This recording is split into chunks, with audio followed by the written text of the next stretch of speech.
Bishop Dale C. Bronner is the founder and senior pastor of Word of Faith Family Worship Cathedral in Austell, Georgia. His mission is to reach the lost and teach the found.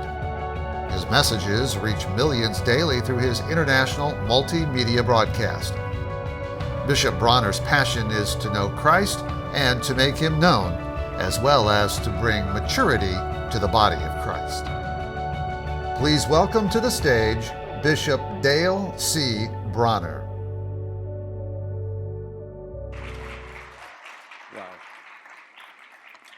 Wow.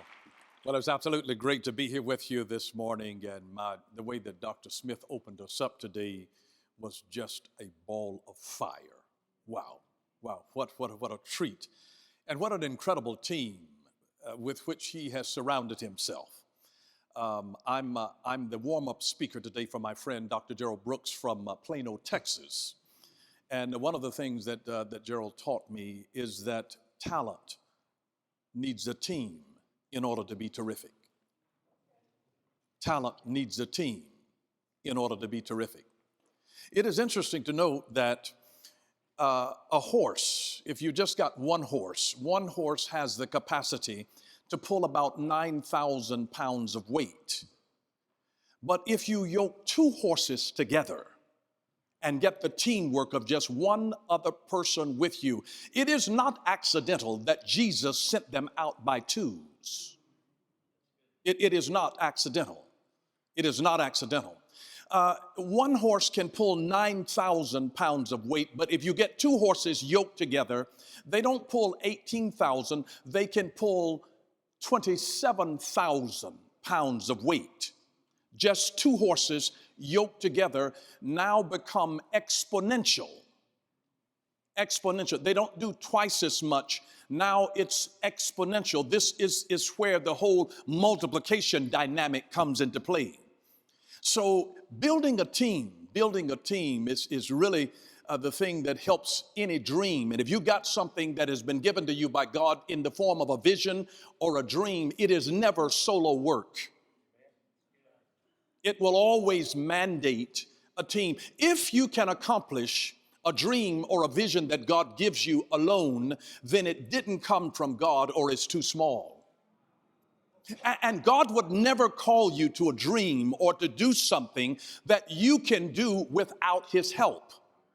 Why would God take the time to do a complete, unabridged script to a play and then write Himself out of the script? So no matter how big your dream is, I'm just telling you, even if you've got prophecy behind you saying that you're going to be great and you're going to do this and change the world, let me just remind you that in front of every prophetic promise, there is always a persistent problem.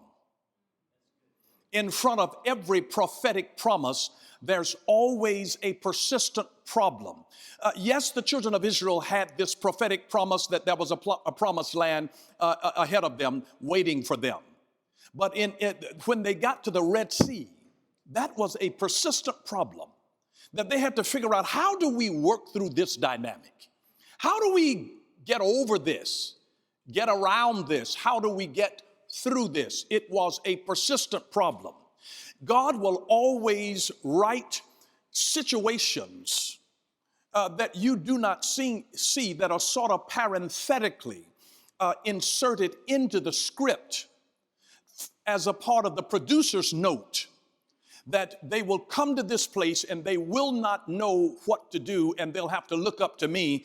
I'm writing myself in to where you experience the God factor. And I never want to become so well rehearsed and so scholastic that I know how to do everything and that I can accomplish my success without God. I want that to be the dimension that if God be in it, I want to attempt something so big for God that it is doomed to fail except God be in it. And so if God is not in it, I pray that it would fail. And that if God's in it, He Himself becomes the assurance that this thing will succeed. So when God gives you a vision, start looking around for the partners that he has called alongside you to help. And that's why I'm inspired by the president that God sent here to be with you, because he's a visionary. He's a praying man that will pray and get a vision from God. It's so much easier to ask for God's plan instead of taking your plan and then asking God to bless it. It's to get on your knees ahead of time and say, God, what is it that you want to do through me in this place? God, allow me to dream a God-sized dream that can only be accomplished with your help. I need your help. I need your help. That's where God, I believe, wants us to be. I got so just excited about the dean here sharing all of the programs here and the tremendous resources that are available to you. It make me want to sign up again all over and become a student all over again.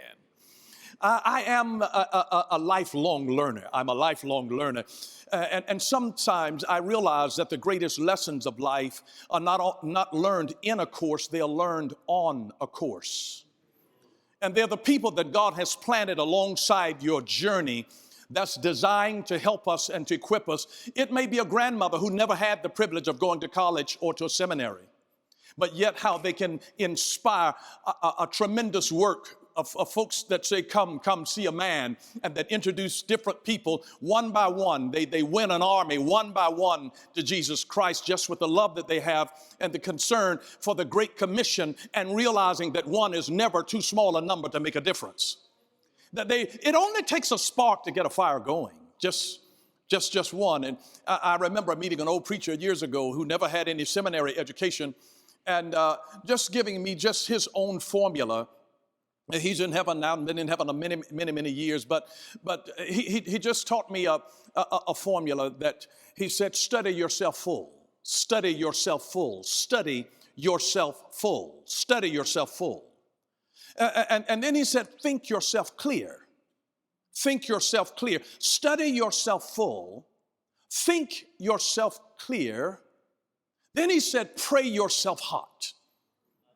Because there's absolutely nothing like having something that is beautiful and scholastic and orderly and systematic, but no life. So he said, study yourself full, think yourself clear, pray yourself hot, and then let yourself go. You don't want to hold on to the fire, because whatever God has given you is not supposed to stop with you. You only become the steward of it for a particular season.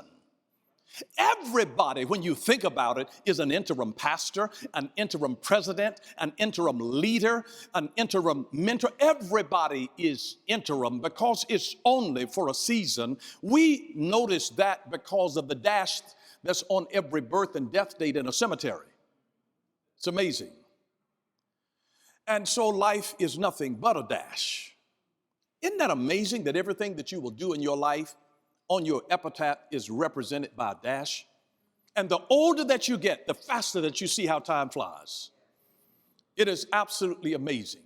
But I'm glad that God places us in an atmosphere where we can learn. And it reminds me of even of what the dean talked about, those three areas of the head and the heart and the hands.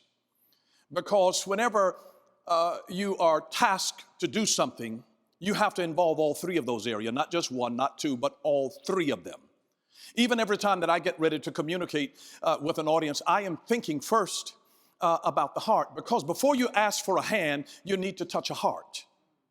The heart says, how do you want them to feel? How do you want them to feel? Because it doesn't matter what you know. If I know that I should do cardio every day, but I don't feel like doing it every day.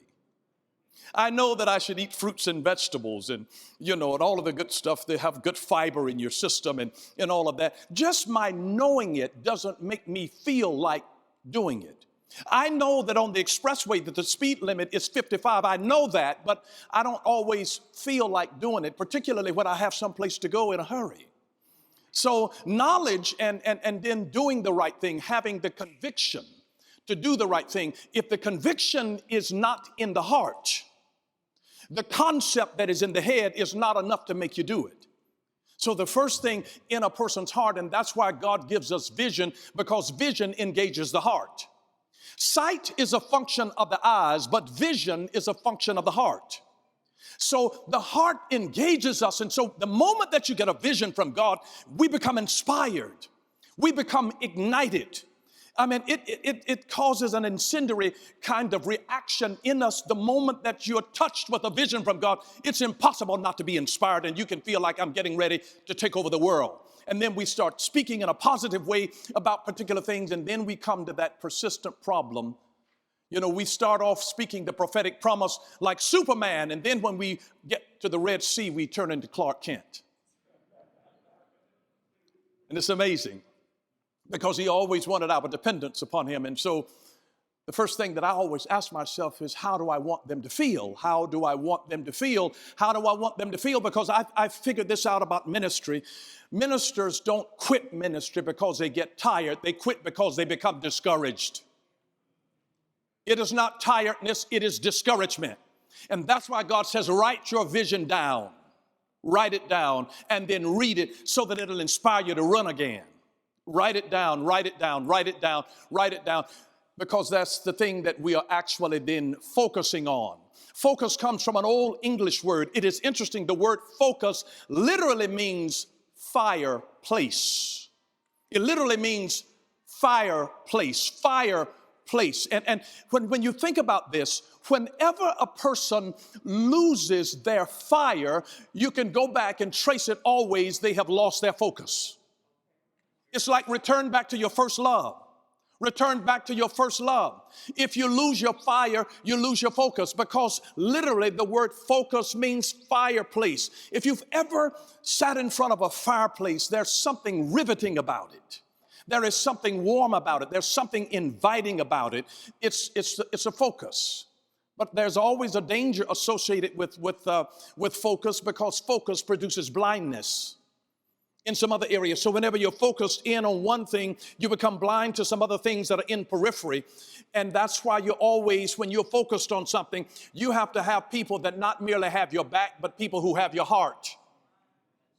Who have your heart, that will stand with you. And while you're focusing on this, and I'm telling you, I found in ministry that, you know, that second in command to the Holy Spirit is generally your spouse. It is amazing. They don't even have to be involved in all of the intricacies of what all you're doing, but it's amazing how God can use a spouse to just confirm or to lead you, to point you in the right direction. My spouse she's a gift from God that has been used to just direct and sometimes confirm things that God was doing in my life, or to confirm His timing of something in particular. And so, getting the heart of a thing, to be able to keep your focus while you're focused on something, you need somebody else that has your heart, that's looking at the other areas, that's saying, hey, honey, have you thought about this? Have you thought about that? Have you checked with our son lately? Have you checked with our daughter lately? And they can point you to other things that you might be blind to while you're focused in on other things. And a part of, whenever God gives you a vision about something, in particular about building something, about constructing a great vision, whenever God gives you the vision, in addition to counting the cost, a great part of that counting the cost, because you don't just pay for things with money, you pay for things with time. When you go and get an automobile, this is going to be 48 years of your life. Could be 60 months. It's going to be 48 months of your life, or 60 months of your life, or 84 months of your life. When you get a mortgage, you're mortgaging 25 or 30 years. You're paying for it with your time. But you also pay for vision, not only with money and with time, you pay for it with relationships. And there's so much more that I could have done when I was younger, but I couldn't afford it with my relationship with my 5 children. I had 5 young children at home. I had a wife at home. And I was not willing to build ministry or to build a vision on the altar of my family. I couldn't afford that. Could I have done more? Yes. Did I do it? No. You know why? Because when I counted the costs, I said to myself, I'm not willing to lose my marriage or my children over this, because I'm going to have to give an account before God. And I don't want to win other people's children to Jesus, and then I have lost my own. And I want to be able to say that, God, I trusted you to do what you've called me to do. So this whole thing in my heart is, how do I want them to feel? Because if we don't feel it in our heart, no matter whether we know that it's right or wrong, we won't do it. It's the fire that's in the heart that gives us the feeling to do the conviction. And see, the next thing is ahead is, what do you want them to know? See, how do you want them to feel? Because if a man wants to get a woman to go out on a date with him, he can't impress her initially with his resume if he doesn't make her feel special. Oh, you have such engaging eyes. My, your hair is stunning. It's how does he want her to feel first? If he doesn't make her feel a certain way, she's not interested in going anywhere with him until he makes her feel a certain way. How do you want them to feel? Secondly, what do you want them to know?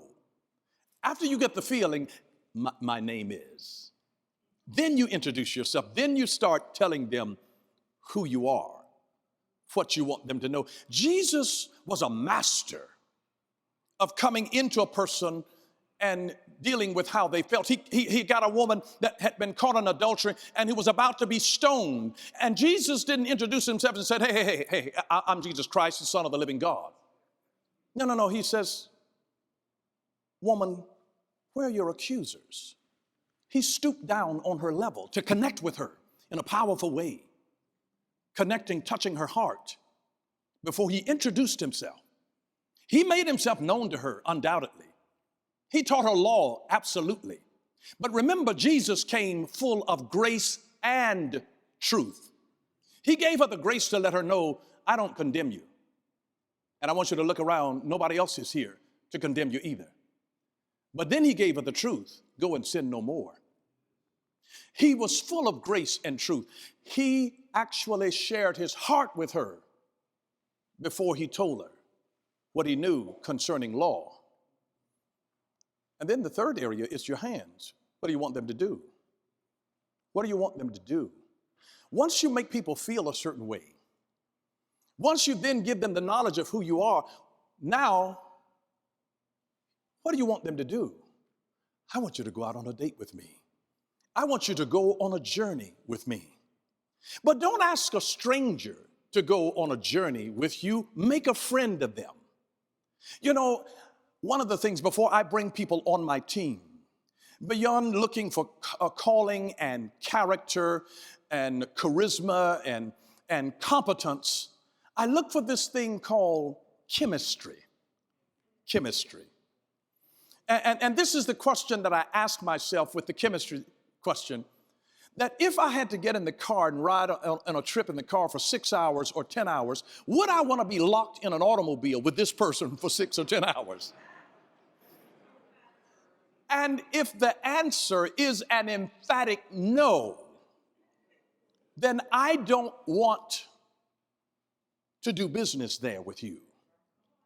It's interesting. Last year I was doing some training over at the Chick-fil-A's headquarters in Atlanta. And I told them, I said, you know, by far, I said, you guys have the absolute best customer service of any fast food service industry. And it is not accidental, it's intentional. It's quite intentional. And I asked, I said, how do you build such great teams? I asked Sister Dan Cathy, how do you guys build such great teams here? And this is one of the things that I discovered, that when they do the interview in the office, they also interview in an off-site. And then once they narrow it down to some candidates, they bring those candidates in to the other teammates, and the other teammates 100% have to agree on the person. And if that person doesn't gel well with the chemistry of the other folks on the team, they will not sacrifice the unity of the team for the one person that they don't vibe with properly. It's interesting that they understand something about teamwork. They understand something about chemistry. Whenever you have chemistry with somebody, it often means that you are connected in kingdom purpose together. And that's why when God gives you a vision, He then also calls people to support that vision. It's amazing that when these kings from Orient saw the star of Jesus Christ, that he was born, they didn't come with Pampers and some soy milk. They came with resources, gold. What a crazy gift, but what a valuable gift. Because you see, when the Lord begins to bring people and call people to start coming to you even before you're born, when he starts putting your star out in the heavenlies and drawing people your direction, it is amazing what God will do. You do realize that the first order of the day for a leader is that a leader defines reality, because the power to define is the power to determine destiny. And so, because a leader defines reality, this is why the first thing is direction, direction, direction, direction. Think of it like being in a rowboat together. You want everybody facing the same direction so they are rowing in the same direction, because direction is so much more important than speed. What difference does it make how fast you can go if you don't know where you're going? In a hurry to nowhere. In order to change from where you are, you must decide where you would rather be. That's the power of a vision. That's the power of vision. It's to be able to move from where you are and to go into where you ought to be. It's determining direction. Which direction are we headed? We want to be in the directions of being able to expose people and broaden their thinkers into not being consumers, but to be problem solvers. That you're not raising up just students, you're not raising up followers, you're raising up leaders, pastors, evangelists, teachers, missionaries. You're raising up government leaders, attorneys, doctors. You're raising them up. You're raising them up. We want to determine direction, direction, direction. And the second thing that they do after they determine direction is then alignment. The alignment of your actions, the alignment of your values, the alignment of the proper relationships and people. There must be an alignment, direction, and then alignment. Whatever doesn't fit in this direction, we've got to then streamline some things. There are certain things that we have to add to ourselves, and then some other things that we have to cut away that are not a part of the alignment of who God has called us to be. Once you define that reality, determine that direction, alignment. How do we align ourselves to make sure that everybody is rowing in the same direction, that we're an institution that's too big to hate, that we're rising above it, that this is not just a monolith. We are a pluralistic society of very diverse people from diverse backgrounds, but we're united by the same God that loves us, united by one blood. It is powerful how dreams and visions have the power to unify. Martin Luther King Jr. didn't say, I have a goal, because goals give focus, but dreams give power and they unify. And so when you have a dream, you draw people into that begins to unify them in an absolutely powerful way. It reminds me of how not only does a leader determine direction and then alignment, but then there has to come a commitment. Direction, alignment, commitment. You can't go anywhere unless there's a commitment. And you measure commitment not only in finances, not only in time, not only in values. You measure that in the whole pathos and ethos of who we are. That whole thing of the investment, there must be a commitment. When a student enrolls, you have to be committed to the process. You have to be committed to the process. You have to be committed to the process of being like him. The whole thing is to get our hearts right so we can get our thinking right, so we can get our actions right in that order. When you come in and try to control external behavior and you've never dealt with the person's thinking and you've never dealt with their belief system, because out of your belief system flow your thinking, and your thinking then control your doing. And if you just come in and try to help people to do better without helping people to think better, we're wasting our time. Direction, alignment, commitment. Direction, alignment, commitment.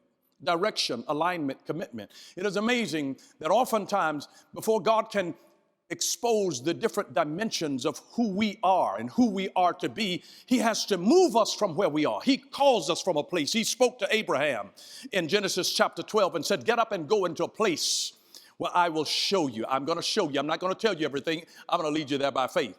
I've got some surprises. You're going to find some God factor moments there. You get up and go into the place that I will show you. It is absolutely amazing that when God told Abraham to do that, he said, Abraham, now I want you to look up into the sky. Come out of your tent. Come out of everything that is man-made. Come out of man-made systems and ideologies. And look up, get above the circumstances and the situations of where you are. Get above your poverty thinking. Get above limited understanding. Get above it. Look up toward heaven. He's 75 years old. He said, I'm too old to do this. It reminds me of my own daddy. You know, I'm a unique mixture of a fourth generation preacher on my mother's side. My great-granddaddy, great-great-granddaddy, all of these were pastors on that side. And then on my daddy's side, business people. And I realized when I came into ministry that I didn't have to choose between God and money. I only had to choose which one I was going to serve. And I made the decision a long time ago, Lord, I'm going to serve you. And I watched my daddy at 75 years old. It reminded me so much of Abraham. I watched my daddy at 75 years old dream a dream, and he went over to Alabama and he bought a resort over there, multi-million-dollar place, 700 acres of land. He's 75 years old. And he's buying a huge place in Alabama at 75. He's just dreaming. And I went there with my dad, and he's just showing me different things. And then that year, we had our whole family there for Thanksgiving. It was a 91-room motel and natural hot mineral spring spa. And we had the whole family there. And my dad had all 6 of his sons. It reminds me of what Dr. Rogers was mentioning in tribute to his own father. We are who we are because of those who've gone before us and have laid a foundation in our life. And my daddy, my great-daddy at 75 years old, had all 6 of his sons to kneel down before me. I'm number 4 out of 6. And my dad took a vial of oil out of his pocket. And he laid his hands on each one of his sons and spoke a prophetic Abrahamic-style blessing over our lives. I am doing today what my father spoke by powerful prophetic impartation into my life. It was that transformed something on the inside. It had nothing to do with money. When the Bible says that a good man leaves an inheritance to his children's children, it is to say that the greatness of God cannot be exhausted in one generation to where we even come to an inkling of an understanding of the nature of God in just one generation. He's the God of Abraham, Isaac, and Jacob. And he needed a place where he could manifest it to where I'm going to use you, Abraham, because you're going to be a man who will be faithful to teach his children and command his household afterwards. Abraham had 318 trained men in his house. And God says, I'm going to use you, mister, because you are going to train other people with what I've trained you. I believe that that's why God brought a Dr. Smith into this place. Because what he will get from connection with God, he's going to be faithful to be able to commit it to others and charge them and help to transform who they are. But when God stepped out, I was an accountant for about 15 years. And so I'm really good with numbers, so good with numbers, I've counted to infinity twice. But when God told Abraham to get out and to look up to the stars, scientists tell us that there are actually 10 sextillion stars in the heavens. 10 sextillion. That's a lot of stars. 10 sextillion stars, that's a lot of stars. It's 1,000 to the 7th power. That's a 1 followed by 21 zeros. Let me make it a little clearer to you. We all know what a million is. 1,000 million is a billion. 1,000 billion is a trillion. 1,000 trillion is a quadrillion. 1,000 quadrillion is a quintillion. 1,000 quintillion is a sextillion. Scientists tell us that there are 10 sextillion stars in the heavens. And God tells Abraham at 75 years old, look up.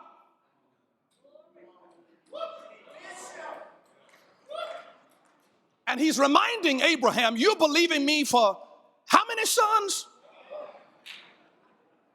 And he says, look up at that. And he says, so shall your seed be.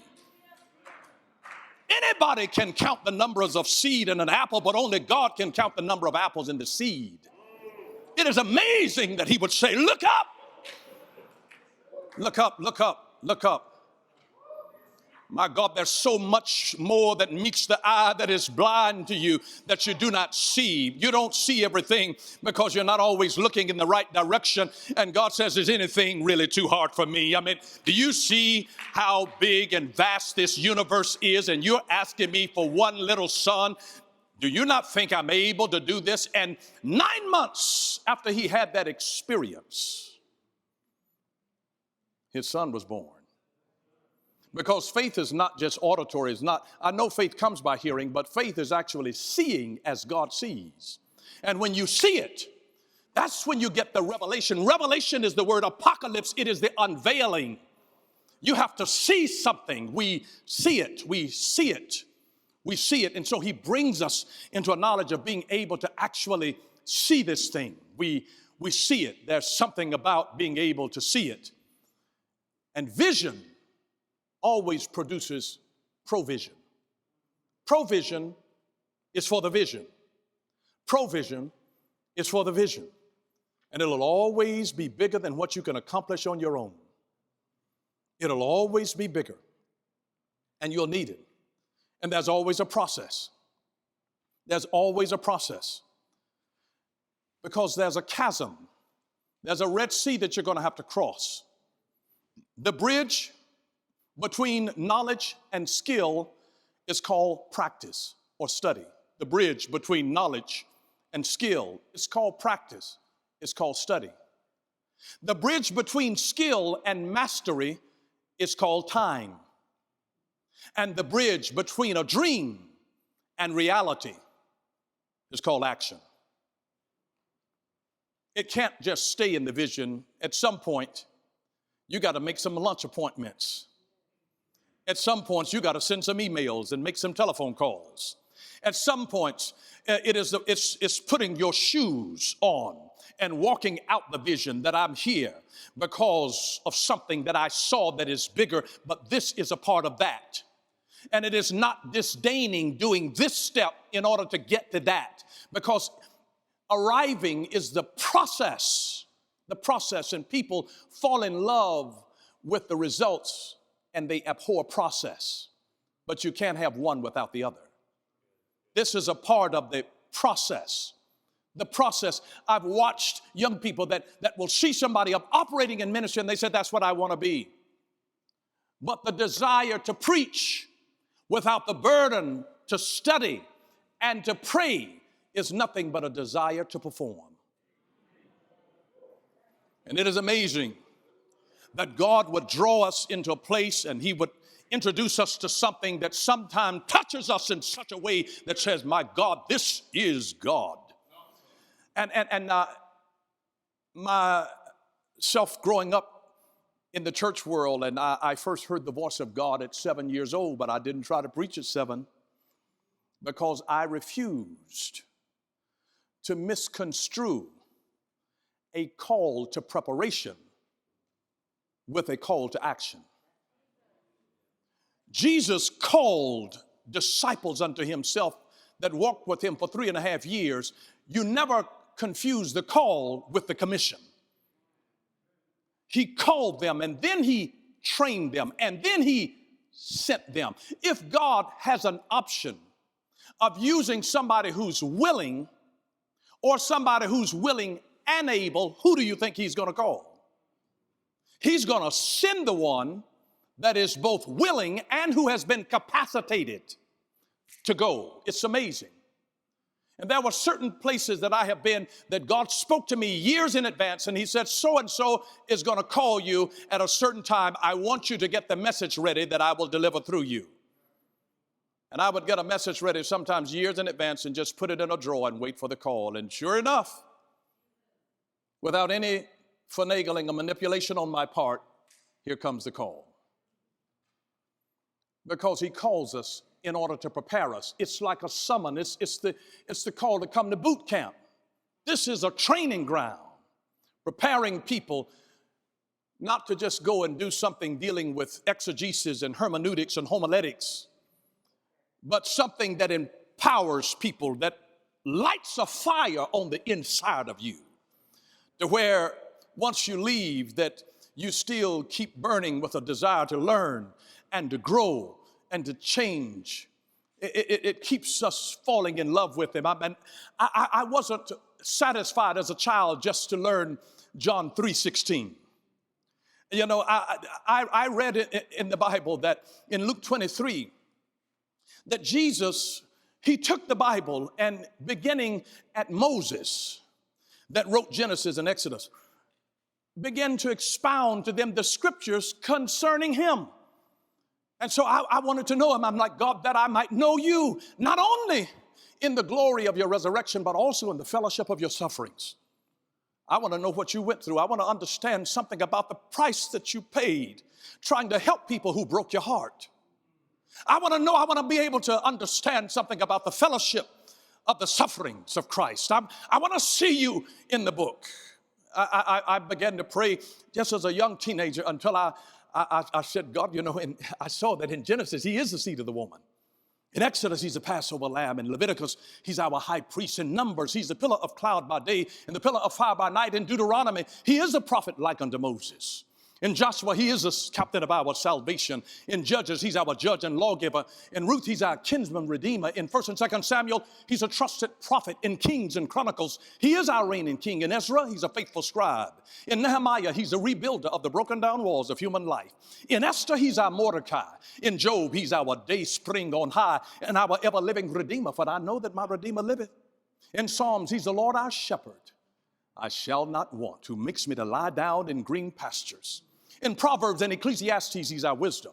In Song of Solomon, he's the lover and the bridegroom. In Isaiah, he's the Prince of Peace. In Jeremiah, he's the righteous branch. In Lamentation, he's the weeping prophet. In Ezekiel, he's the wonderful four-faced man and the wheel in the middle of a wheel. In Daniel, he's the fourth man in the burning fiery furnace. In Hosea, he's a faithful husband, forever married to the backslider. I just want you to understand that this Jesus, in Joel, he's a baptizer with the Holy Ghost and with fire. In Amos, he's our burden bearer. In Obadiah, he's a mighty to save. In Jonah, he's a great foreign missionary. In Micah, he's a messenger of beautiful feet. In Nahum, he's the avenger of God's elect. In Habakkuk, he's God's evangelist crying, revive thy works in the midst of the years. In Zephaniah, he's the savior. In Haggai, he's the restorer of God's lost heritage. In Zechariah, he's a fountain opened up in the house of David for sin and uncleanness. And in Malachi, he's the son of righteousness rising with healing in his wings. Who is this King of glory? You lift up your heads, O ye gates, and be ye lifted up, ye everlasting doors, and the King of glory shall come in. In Matthew, he's a Messiah. In Mark, he's a wonder worker. In Luke, he's the Son of Man. In John, he's the Son of God. In Acts, he's the Holy Ghost. In Romans, he's our justifier. In 1st and 2nd Corinthians, he's our sanctifier. In Galatians, he's the Redeemer from the curse of the law. In Ephesians, he's the Christ of unsearchable riches. In Philippians, he's our God who shall apply all of our needs according to his riches in glory. In Colossians, he's the fullness of the Godhead bodily. In 1st and 2nd Thessalonians, he's our soon coming King. In 1st and 2nd Timothy, he's our mediator between God and man. In Titus, he's a faithful pastor. In Philemon, he's a friend that sticketh closer than a brother. In Hebrews, he's the blood of the everlasting covenant. In James, he's the great physician. In 1st and 2nd Peter, he's our soon coming shepherd who shall appear with the crown of unfading glory. In 1st, 2nd, and 3rd John, he's love. In Jude, he's the Lord coming with 10,000 of his saints. And in Revelation, he's King of kings and Lord of lords. He's still alive. He's still well. He's still believing. He's still giving vision to men and to women. He's still doing it. He's Abel's sacrifice. He's Noah's rainbow. He's Abraham's ram in the thickets. He's Isaac's well. He's Jacob's ladder. He's Judah's scepter. He's Moses' rod. He's Elijah's mantle. He's Elisha's staff. He's Gideon's fleece. He's Samuel's horn of oil. He's David's slingshot. He's Isaiah's figs. He's Hezekiah's sundial. He's Peter's signs and wonders. He's John's pearly white city. He is the King of glory. And I'm absolutely amazed I'm absolutely amazed and blown away that a God like that, who reveals himself through the scriptures to us in a way that becomes deeply personal, would trust fallible human beings, because Jesus wants to move through people who have more concern for people's humanity than they do for their own hermeneutics. And I remember just a few years ago, I have 8 grandchildren. One of my granddaughters, about 4 years old at the time, she came in right in between our services and she said, "Gee, Daddy," she said, "I want to color." And there she was. I gave her a piece of paper, and I only had one crayon, and I gave her the little piece of crayon. And she started coloring because she's very artistic. And she was coloring her picture, and in the process of making her picture, she pressed too hard. And that one little piece of crayon broke. And she started crying. And they call me G-Daddy, and G-Daddy is trying to make it better. And so I get down on her level. And I said, "Sweetheart, you see your cousin over there?" I said, she wanted to color too, but I only had one piece of crayon. I said, "Now you've got something to share." I said, "Until you're broken, you have nothing to share." And G-Daddy was dropping revelation on his 4-year-old granddaughter, and I thought that it would help her to stop crying, but she was still crying. And I prayed on the inside. I said, "God, help me to make this real to her on a level where she can understand it."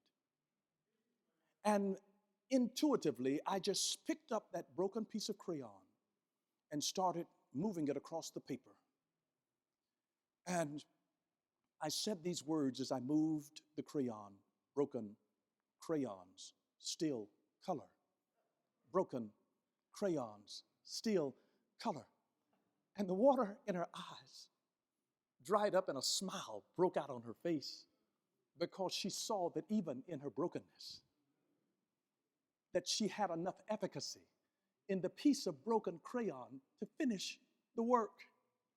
And though you've gone through the brokenness of depression, the brokenness sometimes of financial distress, the brokenness of strained relationships, sometimes the brokenness of divorce, it's amazing that God knew everything that would break in you along the journey, and he called you already knowing your breakage, and said, "I will not allow that to disqualify you from finishing the mission of which I have ordained for your life, because broken crayons still color."